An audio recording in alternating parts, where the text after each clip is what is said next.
दानवीर कर्ण के बिना महाभारत की कल्पना भी नहीं की जा सकती थी। साथ ही इस बात से इनकार नहीं किया जा सकता कि कौरवों के सेनापति कर्ण अपने प्रतिद्वंदी अर्जुन से भी बड़े धनुर्धर थे, जिसकी तारीफ स्वयं भगवान कृष्ण ने की थी। कर्ण ना ही एक शक्तिशाली योद्धा थे, बल्कि बहुत बड़े दानवीर भी थे। वह बिना युद्ध का परिणाम सोचे अपने कवच और कुंडल तक दान में दे चुके थे। लेकिन कहते हैं कि कुसंगति का असर घातक होता है, और ये कर्ण की दुर्योधन से मित्रता का ही परिणाम था, जिसके कारण उन्होंने कई गलतियां की, जिसने न ही सिर्फ कर्ण को महाभारत के युद्ध में कमजोर बनाया, बल्कि अंत में ये कर्ण की मृत्यु का कारण भी बना। आज की इस वीडियो में हम आपको बताएंगे कि भगवान परशुराम ने कर्ण को क्यों श्राप दिया था, वो श्राप जो कर्ण के लिए प्राण घातक सिद्ध हुआ। साथ ही जब कर्ण के अंतिम समय में भगवान परशुराम कर्ण से मिलने पहुंचे तो उन्होंने उस समय कर्ण से क्या कहा था, आइए जानते हैं। दर्शकों, आप सभी को पता है कि कुंती पुत्र कर्ण का पालन पोषण एक रथ चालक के घर हुआ था, जिसके कारण उन्हें सूत पुत्र भी कहा जाता है। उनकी वीरता को देखते हुए दुर्योधन ने उन्हें अंग देश का राज सिंहासन दिया और जरासंध के हारने के बाद कर्ण को चंपा नगरी का राजा भी बनाया। वैसे दानवीर कर्ण जैसे महान योद्धा का जीवन किसी तपस्या से कम नहीं था। कर्ण को कई ऐसे कर्मों का परिणाम भी भोगना पड़ा जिसमें उनकी कोई गलती नहीं थी, लेकिन फिर भी अनजाने में किए हुए कर्म और दूसरों की भलाई के कारणवश उन्हें 3 श्राप मिले, जो प्राण घातक हुए, और उन्हें महाभारत के निर्णायक युद्ध में अर्जुन के हाथों वीर गति प्राप्त हुई। दोस्तों, आपको बता दें कि कर्ण को जो 3 श्राप मिले थे, उनमें से 2 श्राप 2 ब्राह्मणों ने दिए थे। ये दोनों श्राप उन्हें अनजाने में बाण चलाने के लिए मिले। इसके अलावा तीसरा श्राप उन्हें भगवान परशुराम ने दिया था। भगवान परशुराम ने कर्ण को श्राप क्यों दिया था?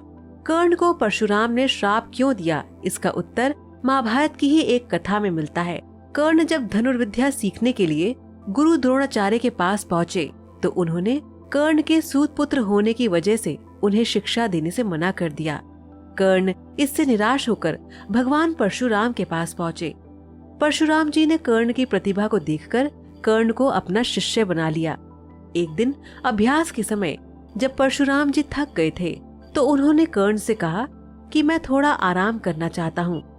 तब कर्ण ने परशुराम जी के सिर को अपने जांघ पर रखा और परशुराम जी आराम करने लगे। थोड़े समय बाद एक बिच्छू आया जो कर्ण की जंघा पर डंक मारने लगा।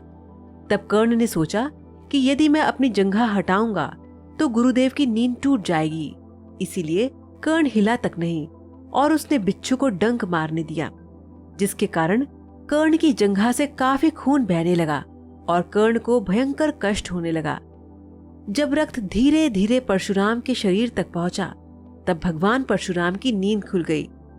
परशुराम जी उठ गए और ये देखकर भगवान परशुराम क्रोधित हो गए और कहने लगे कि इतनी सहनशीलता किसी क्षत्रिय में ही हो सकती है।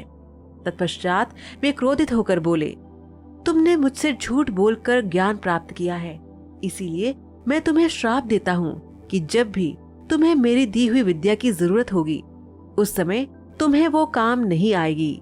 दरअसल भगवान परशुराम क्षत्रियों को ज्ञान नहीं देते थे, उन्होंने कर्ण को ब्राह्मण पुत्र जानकर ही ज्ञान दिया था।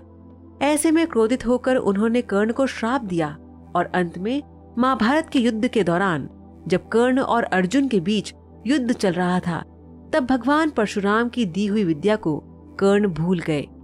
महाभारत की रणभूमि में जब कर्ण अपने आखिरी समय में थे तब भगवान परशुराम उनके पास आए और कहने लगे कि इसी दिन के लिए तो मैंने कर्ण तुम्हें श्राप दिया था। हे पुत्र, इस युद्ध में विजय होने से तुम्हें कुछ नहीं मिलेगा।